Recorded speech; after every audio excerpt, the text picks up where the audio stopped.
अस्सलामुअलैकुम। कैसे हैं जी आप सब? ठीक ठाक हैं, खैरियत से हैं? मेरी अल्लाह पाक से दुआ है आप जहाँ भी रहें खुश रहें, आबाद रहें। तो जी जनाब, मैं 3 महीनों तक कहाँ पे रही तो मैं उसकी डिटेल आपको बताने लगी हूँ। ये मैं जा रही हूँ इस्लामाबाद। मैं लोरालाई से इस्लामाबाद शिफ्ट हो रही थी। तो ये उसी के लिए मैं जा रही थी, मतलब मेरा मुकम्मल इरादा था इस्लामाबाद शिफ्ट होने का, और मैं हो भी गई थी। मैंने वहाँ पे रेंट पे मकान भी ले लिया था और अच्छी जगह पे ले लिया था, अच्छा घर मिल गया था। और मैं खुश भी बहुत थी क्योंकि अब मैं लोरालाई में रहना ही नहीं चाहती। तो हम बस अब मेरा मतलब जी नहीं लगता यहाँ पे ना। तो बस मैंने सोचा कि भाई मैं यहाँ से शिफ्ट हो जाती हूँ। तो मेरे हस्बैंड ने भी कहा कोई मसला नहीं है। मेरे ऐसे बहुत सारे यार दोस्त हैं जो मतलब कि रहते, उनकी फैमिलीज़ जो हैं वो इस्लामाबाद में हैं, वो खुद यहाँ पे काम करते हैं।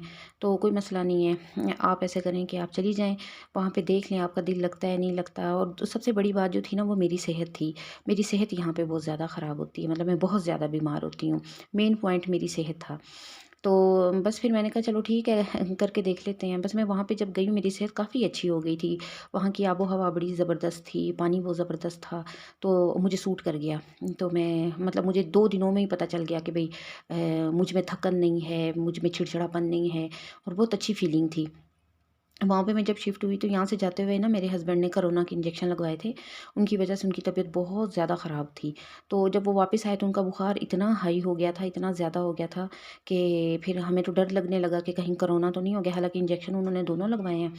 तो बस जी ये देखें, ये वो घर है जहाँ पे मैं मतलब रह रही थी। ये ऊपर जो है ना, इसका इस्लामाबाद की एक चीज़ मुझे अच्छी लगी कि आप दूर से देखेंगे बादल है, बादल के बाद 5 मिनट के अंदर-अंदर बारिश होने लग जाती है। इतना ज़बरदस्त सीन होता है। इस वक़्त बहुत गर्मी थी और ये बारिश इतनी अच्छी लग रही थी, किसी रहमत से कम नहीं थी और ये है भी रहमत। तो बहुत मतलब एन्जॉय किया मैंने। तकरीबन टोटल मैं 15 दिन वहाँ पे रही हूँ। तो ये बड़ा मज़े का सीन था, कसम से मैं आपको बयान नहीं कर सकती। तो बस बहरहाल मेरे हस्बैंड की तबीयत जब बहुत ज़्यादा ख़राब हुई, उन्होंने लोरालाई आके टेस्ट करवाए तो उनको टाइफाइड निकला। तो फिर टाइफाइड के बाद उन डॉक्टर ने उनका खाना-वाना बंद कर दिया। तो हाँ, फिर परेशानी हो गई। मैं घर पे थी ही नहीं, तो वो क्या करते थे, कावा बना के और बिस्किट और इन पे गुज़ारा कर रहे थे। वीक होते जा रहे थे, होते जा रहे थे। तो बस फिर उन्हें देख कर, उनकी सेहत को देख कर तो फिर मुझे नहीं अच्छा लगा, क्योंकि वहाँ पे वो बीमार थे। जब मैं लोरालाई पे होती हूँ तो मैं बीमार होती हूँ। तो फिर मुझे लगा मेरा बीमार होना जो है ना वो इतना नहीं है, मतलब मुझे आदत हो चुकी है। तो मैं इसीलिए लोरालाई फिर वापस आ गई हूँ। 15 दिनों के बाद ही मैं वापस शिफ्ट हो गई थी लोरालाई। तो ये था इस्लामाबाद का मेरा किस्सा, ठीक है। 1 महीना मुझे पूरा यहीं पे लग गया। मतलब 15 दिन मैं यहाँ पे रही और ये फिर मैं वापस घर आ गई हूँ। घर आते ही मैंने फिर, ये देख रहे होंगे आप, मेरे घर का जो है कलर चेंज हो चुका है। मैंने घर आते ही सफाइयाँ की हैं, पेंट किए हैं सारे। एक तो मैं इस्लामाबाद की थकी हुई थी। पहले वहाँ जाके मैंने इस्लामाबाद में सेटिंग की है, फिर वापस उठाया है सामान, फिर घर आके सेटिंग की है। फिर मुझे लगा कि घर काफ़ी रफ़ हो गया है, तो फिर मैंने अपने हस्बैंड से कहा कि नहीं, अब जो है मुझे पेंट करवाना है घर को, ताकि अगर कोई बीमारी है, अगर कोई मसला है तो मैं घर को साफ़ करती हूँ, हो सकता है मैं ठीक हो जाऊँ। तो बस फिर मैंने आते ही पूरे घर की सफाइयाँ की हैं, पूरे घर में हम लोगों ने पेंट किया है।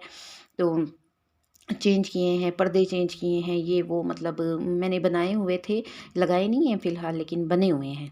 तो वो मेरा इरादा था कि मैं लगाऊँगी। फिर क्या हुआ जी, फिर दरमियान में हमें ये हुआ कि भई ये घर अभी हमें तंग हो गया। कुछ मेहमान आ रहे थे, तो हम तो 2 ही कमरे यूज़ करते हैं, एक में पार्लर है। तो फिर ये मसला हो गया कि अब माशाल्लाह बेटे मेरे जवान हो गए हैं, तो अब ये घर में गुज़ारा नहीं होता। तो मैंने फिर सोचा कि भई चलिए ऐसे करते हैं कि मेरे हस्बैंड ने कहा अभी घर चेंज कर लेते हैं। अब यकीन जानें कि टोटल 2 हफ़्ते हुए थे हमें ये पेंट किए हुए। मैं थक कर चूर हो गई थी, एक इस्लामाबाद से आई थी, वो सामान सेट किया, फिर ये सामान उठाया, अलमारियाँ खाली की, बर्तन में जिन्होंने सफाइयाँ की उनको बखूबी अंदाज़ा होगा कि क्या हाल हो जाता है। ये देखिए, ये सेटिंग मैंने सारी दोबारा की, इसमें मुझे पूरा महीना लग गया था सेटिंग करने में, पेंट करने में और दोबारा सेट करने में, अलमारियों में कपड़े रखने में। जब ये मुकम्मल तौर पे सेट हो गया तब हमारा प्रोग्राम बना कि भई अभी घर चेंज करना है। अब घर मिल गया है हमें बहुत ज़बरदस्त 4 कमरों वाला। लेकिन वो है शहर से थोड़े से फ़ासले पे है। वहाँ फिर पार्लर का काम नहीं हो सकता, क्योंकि वो शहर से थोड़ा-सा हट के है, तो लोग जो हैं हमेशा शहर के सेंटर में ही पार्लर ज़्यादा चलते हैं। अब ये इश्यू था हमारे लिए। फिर हमने सोचा कि घर जो है इसी पार्लर को रहने देंगे और घर कहीं और शिफ्ट कर देते हैं। पार्लर मतलब इसी पूरे घर को हम पार्लर में शिफ्ट कर देंगे, मतलब बड़ा कर देंगे। तो ये हुआ। फिर हम नए मकान में शिफ्ट हुए। फिर पूरा महीना मुझे उसे सेट करने में लगा। वो अब तक भी मेरा घर जो है ना सेट नहीं हुआ। ये वीडियो जो है ये 3 माह पहले की है। तो अभी तक मैं उसे सेट नहीं कर पाई हूँ। फिर क्या हुआ भई, अब पार्लर में रहे कौन, क्योंकि यहाँ पे पानी की मोटर है, यूपीएस लगे हुए हैं, शीशे लगे हुए हैं, पंखे लगे हुए हैं। इस मोहल्ले में फिर चोरियाँ होती थी। मेरे हस्बैंड पूरा हफ्ता जो है ना वो इसी घर में रहते रहे अकेले।